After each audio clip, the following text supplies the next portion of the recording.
Welcome to today's video, where we're going to tackle a common problem that many of us face when setting up certain services on our systems.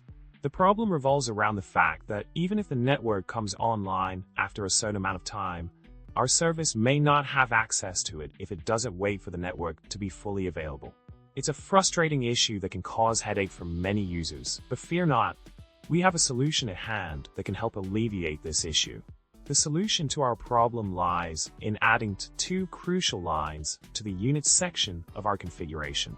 By including the lines after equals network online.target and once equals network online.target, we ensure that our service will wait for the network to be fully online before attempting to access it.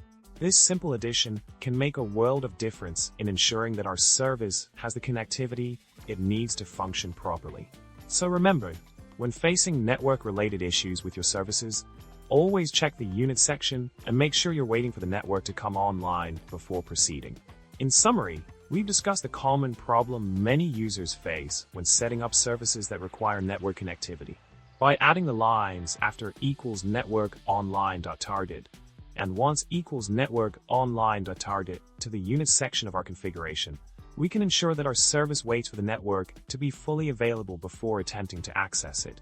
It's a simple yet effective solution that can save you a lot of frustration in the long run. Thanks for watching, and don't forget to subscribe, like, and comment with your thoughts on this topic. Remember, a well-configured service is a happy service.